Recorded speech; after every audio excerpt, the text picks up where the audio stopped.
Our today's guest is a medical doctor turned IAS officer. He is Chevening Gurukul Scholar from London School of Economics and Political Science. He is an LKS fellow and MLM degree holder from National University of Singapore and Harvard Kennedy School of Governance.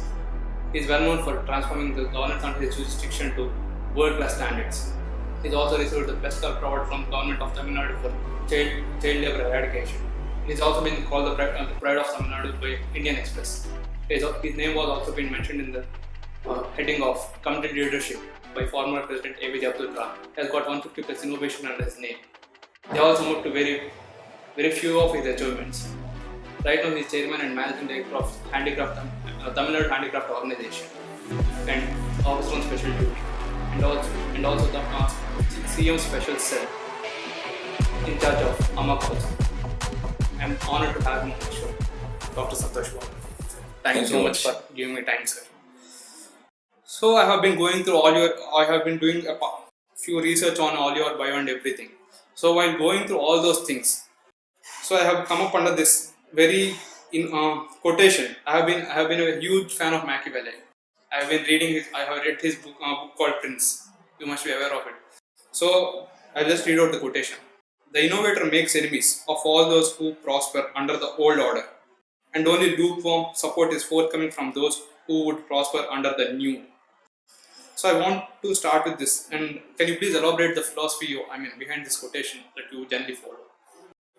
See, generally people are very comfortable in an organization in a very given setup. Yeah. So people are happy to kind of perform at a particular level of optimum, which you can call an optimum efficiency. But there are very few people who go above that into a higher level of performance. Those are probably God-given, capabilities of being inventive or innovative or having a dime a dozen ideas up your sleeve. And necessarily that person will not be accepted in the organization in a sense because he's an overperformer. So overperformers have this problem that they kind of come up with great ideas and possibly it will not be accepted by the general population inside that organization. So in a sense, the innovator or the inventor is a loner. But once he has demonstrated the capability, then he gets people along the way, and that's a slow process. Okay. But generally, everybody would like to revel in the old atmosphere, in the zone of comfort. So if you have you read the book of Robert Greene? He's called a modern Machiavelli actually. I have not. Okay, fine. So he talks about this particular step called don't step into big man's foot or something like that. Because generally, suppose if you for example, if there's a boss and there's a person working under him, and if this person has got a great idea and he comes up and he tells it to the boss, generally there's something like the boss feels very insecure and he tries to crush the employee. Have you come across such kind of things before? No, I think generally what happens is the higher ups generally kind of encourage innovation. Okay. That's my experience so far. Okay. I have never had an occasion where people kind of pull you down. Okay. But there's a general atmosphere in an organization when you step in. And they initially would feel that these ideas are out of the... Yeah, because Machiavelli always tries to expose the reality rather than being good or bad. He tries to expose the reality. You have to see the reality. Exactly. So that's what we try to do. So for example, when I come into an organization, I've come up with grand ideas. And initially what I see is my subordinates, officers, they have a nice laugh behind my back. But once they see the transformation happening right before their eyes, that's when they buy into the idea. And then they themselves will take it forward. See, for example, when I joined this organization, Poompuhar, which is the Tamil Nadu Handicrafts Development Corporation, the first thing I told them, why is that we are remaining ourselves in showrooms and exhibitions? Why can't we embellish airports, institutions? So I saw a lot of giggles and laughter in the think tank meeting which we had. So we did, as you know, the Chennai airport for 10 crores interiors. And without my effort, my subordinates are now taken up 4 other airports, Tirupati, Trichy, Madurai, Coimbatore. So seeing is believing in a sense, because they are not used to that kind of leadership. They are not used to that kind of thinking. So proving is believing. I mean, once you prove it, then they believe it, and then sky is the limit. So if you go back again, like you have turned up from medical doctor to an IAS officer. So how can you just walk us through the journey? Well, I think right from childhood, my father used to tell that I should become an IAS officer. When you are third class or fourth class, your father used to get the magazines of IAS officers. Yeah, that's right. So it's the parents who sow the seeds of these thoughts in the minds of youngsters. Suppose they had not thought about this, I would not have become. So it's to their credit that they could think high at that point itself, because they were not very high in office. They were government servants, obviously, of course, but they kind of planted the seed, and then when you plant the seed, then the other things will follow. You start reading, you start exploring the world. You generally get into quizzing. So the world fascinates you. So that's a prerequisite for an IAS officer. The world should fascinate you. You should feel fascinated by everything under the sun. Then, okay, fine. So as I told you, you dreamt of becoming an IAS officer since your third class or fourth class, almost. In that. So you didn't stop pursuing even after you became medicine, because generally many people settle.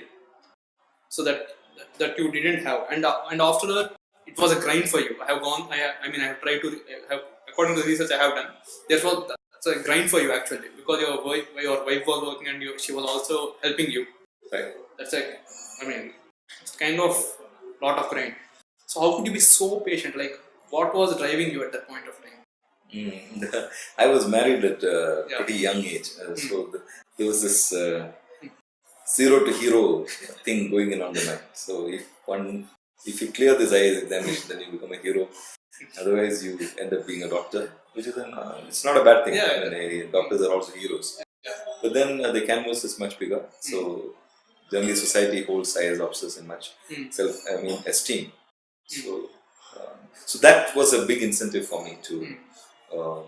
And especially the support from my wife was tremendous in terms of preparation, and she's a much more disciplined person in so far as time is concerned, time management. So I think all these things. She was the one who was kind of strategizing while preparing for the exams also. So in fact, the selection of the subjects was done by her. Geology and I had taken the history and geography, and she said, "You will not qualify with this." So she took zoology and anthropology for me, and this. A cakewalk for me in a sense. What makes an IAS officer exceptional, and what made you become that? I don't know whether I am exceptional, but the point is that out of 10 lakh people who apply, only around 80 to now it's 160 become IAS officers. So if you look at the billion plus population that we have around 5,000 IAS officers. So the citizen to IAS officer ratio is hugely skewed, which means that the selection is actually not done by UPSC. The selection is done by God Himself. So if you can think that you are ordained by God to do good for society, then you will have no personal agenda. You will have no expectations except the sense of service. So the Indian administrative service means doing the best in administration, serving people. If you want to become an exceptional IAS officer, or if you want to become exceptional in anything, my personal feeling is that you should leave the self and think about the organization, think about other people, think about the other stakeholders whom you can make happy or doubly happy or in ecstasy. So that's what should drive every youngster in any organization. Because if you start thinking about the self, then you don't grow. If you start thinking about others, then you start thinking multiple things at multiple times, and all of this will become successful. Let's get on to a different side. You have been following musicians like Chris Angels. How do they impact you actually? Because it's kind of entirely, I have never seen an IAS officer or people taking Chris Angels and musicians as inspiration or feeling their impact. Because I have come across Chris Angels, recently, not recently, I have known him from long time, but I didn't know how the kind of hard work he puts in for making shows and coming with creative ideas actually. So how do So if for that 1 minute performance, it's like the fastest 100-meter runner, who is that? Bolt. Usain Bolt. Yeah, Usain He would have spent hundreds, thousands, and millions of minutes preparing for that. It's the same with the magician also. The massive hard work which goes into making the con job such a beautiful thing to watch. A vanishing act, for example, makes it so interesting because nothing is visible on stage except the act itself. But whereas the hard work, so it's the same thing.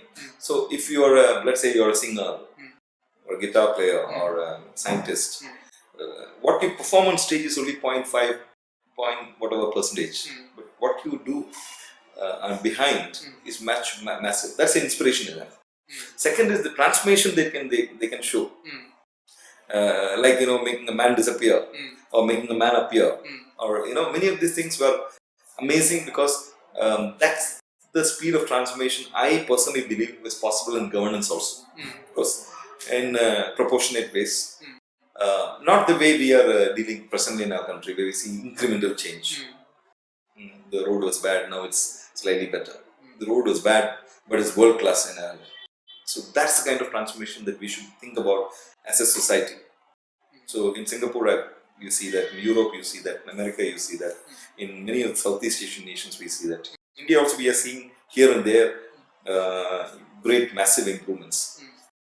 But as a country, if we are to become a superpower, number one, number two in the world in the, let's say, next 5 to 10 years, then we have to think transformational, not incremental. So the magic is a transformational experience for me, and I believe that governance also we can bring magic. So everyone talks the good and great things about what you have done generally, but not the grind. Walk us through the different times of an IAS officer where you are it's kind of more of grinding rather than results. Results are always there, but what about grind? I wouldn't say I had terrific, terrible periods of grind. See, many of these ideas come and immediately it's not a one-man show. It's a team. So getting the team together is the biggest challenge because they had to buy into the idea. They had to believe in it, and they should have the confidence that we'll all be able to deliver it. So that's probably the biggest challenge. But I've seen that the leader is exceptionally forceful and passionate, then it'll rub on these people and they'll start thinking, and there's a very all this passion, everything joins together and the product is out much faster than you can expect. So I have not had of course there's a lot of hard work involved. For example, when we brought back out of school children, 10,000 out, it's not a joke. It's a massive amount of hard work. But discipline is a key. Time management is a key.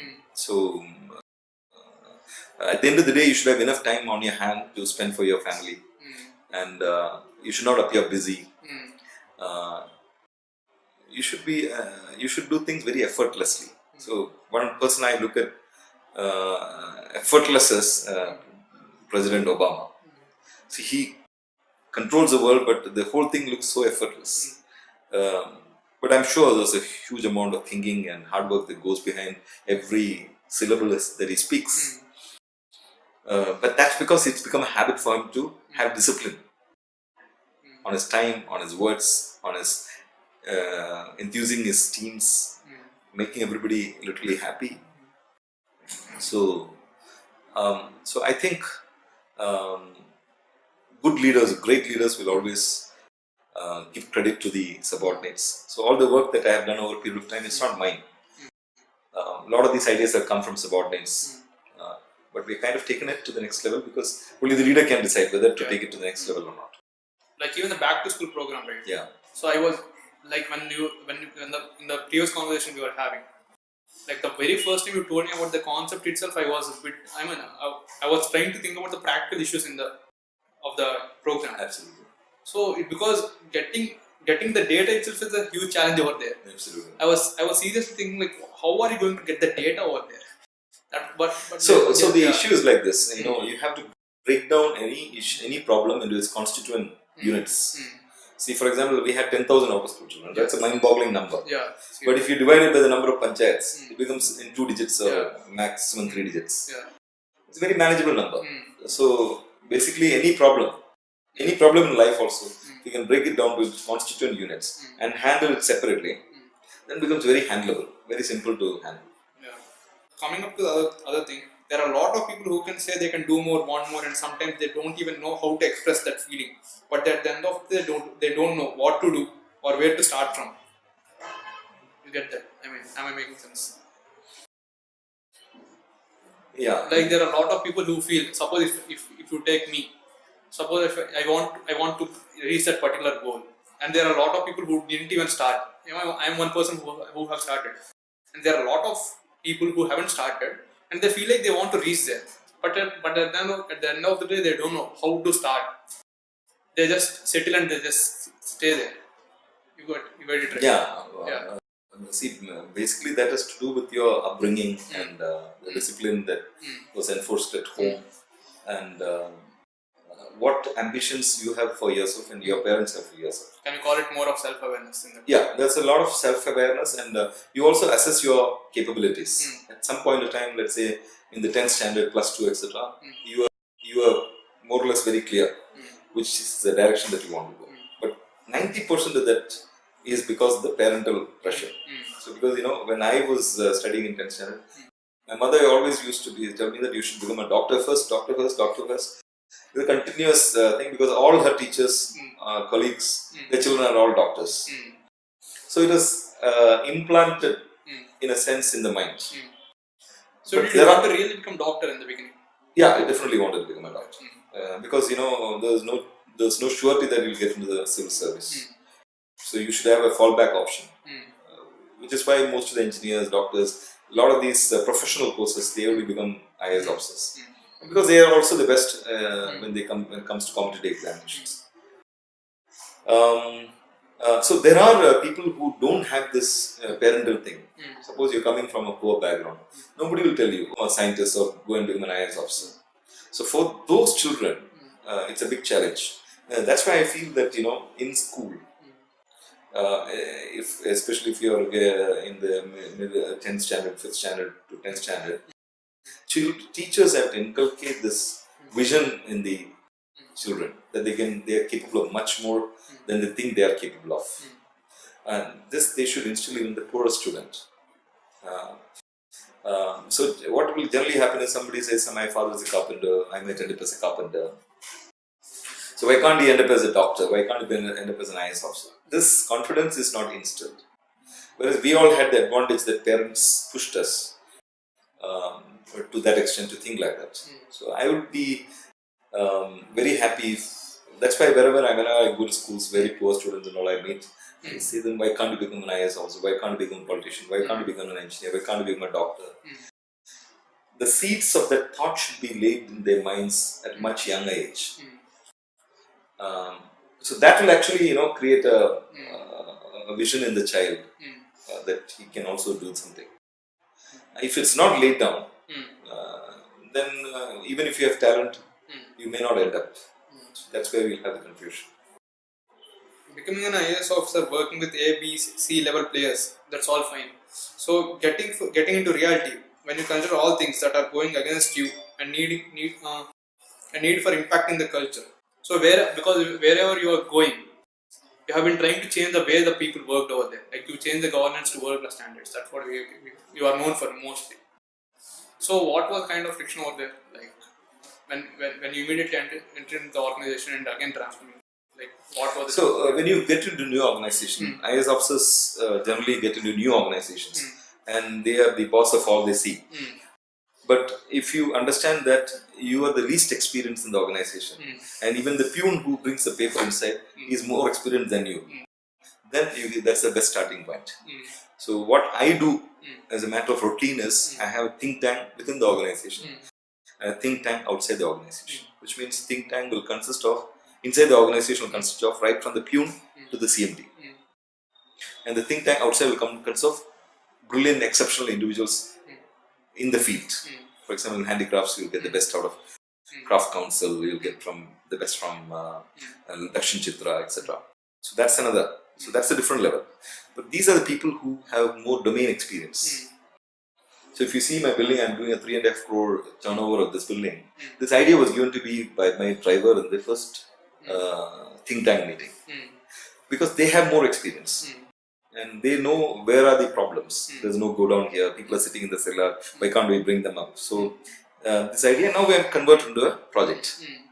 And you can see the building is coming up. 2 more floors have added, etc. So if you realize that all the people who are working here are domain experts much better than you, then you're a good listener, then you can do exceptional great work. So there is one more thing. And if you give them that credit, that this building is constructed because of my driver, he will spread the good word. I will get more traction out of these people and more buy-in from my teams. Teams will have great respect for me because I'm giving them the credit.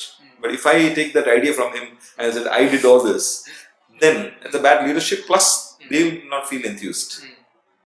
They'll say, Paranga, he's taken our idea and is a plagiarist. So a good leader is always one who gives credit to others. Frictions will be there. There will be in politics. There will be organizational politics. You have to handle all that. That comes with a lot of experience. So if you take other thing, like if you when people come up with the idea, I mean, if you come up with an idea, and generally because people are so habituated to the world system that most of them generally say, no, it's not going to work. Because that's always there, right? Yeah. See, generally they will not open their mouth. You have to goad them because frankly they will not have CMD. They will never have spoken directly with CMD. They will go through different channels. So if I'm directly dealing with right from the peon up to top, then we can generate the confidence in them to speak out. There are issues in the organization, something which I don't know.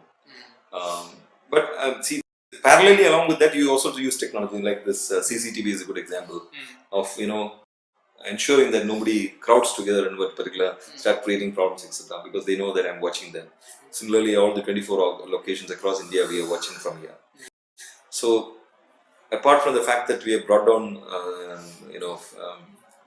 pilferage, etc., we also brought down organizational politics because they don't have the time because we are watching, and we also don't work beyond 5:45. So that's another incentive for them to work faster and finish off. Then we have brought in all technology like online office. Everything is online here, so it becomes the drudgery is reduced. The work is more enjoyable. So these are the incentives that you create for your subordinates, and their spaces become much more enjoyable. See, earlier, generally what happens is that officers will have a nice cabin and toilet and chauffeur and driver, but the places where these people work will be 18th century. So I do take care of them all the time. So wherever I go, I ensure that they get a good working atmosphere, which is important for their productivity. So last and final question. So what kind of impact do you want to have on the people around you? I want them to enjoy their minutes, their seconds, minutes and hours. Because I keep saying yesterday is history, tomorrow is mystery. Today, the living, breathing moments when I'm speaking to Vamshi right now, this is the best time of my life. Isn't it? What has gone by, I have no control. What is going to come, I have no idea. So people should live in the moment, in the present. Derive maximum joy and happiness out of it and spread joy and happiness.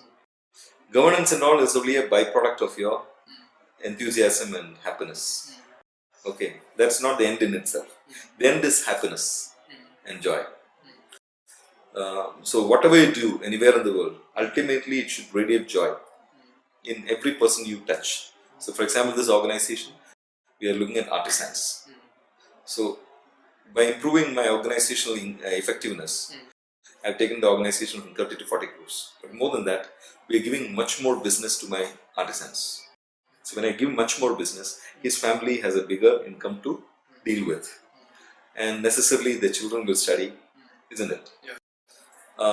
So the more efficient you are as an organization and the more business you bring for the organization, the ultimate beneficiary who is my artisan will definitely benefit, directly or indirectly. And now we are also trying to weed away middlemen by putting all the artisans on the web page. So we have created a e-repository of artisans and the skills. Around 2 lakh web pages we are creating for around 2 lakh artisans. So the world can directly deal with the artisan through us, through Poompuhar. You don't need to necessarily go through middlemen. So many of these things that we are doing on a day-to-day, minute-to-minute basis gives us the confidence and the experience to take on bigger challenges, like the one you are, the challenge of tying up with somebody like you or somebody like who's willing to give us more contracts, and if it's a very transparent contract, we begin for it. So innovation is a minute-to-minute thing, and ideas are minute-to-minute. Whichever is viable, we take it and go forward and do it. We don't disappoint anybody's ideas. Thank you so much. All the best, Vamshi. So one more thing I just wanted to ask you is, where can people find you online? I am available on social media. I'm a heavy social media guy. I'm one of the few IAS officers who is heavily on social media: Facebook, Twitter, LinkedIn, Quora, you name it, and they're on 10 social media. I have my own personal site, santhoshbabu.org. I'm on email. I'm on phone. I'm available 24/7. I have exceptionally a lot of time available. Thank you so much. All the best. God bless. Thanks. Thank you.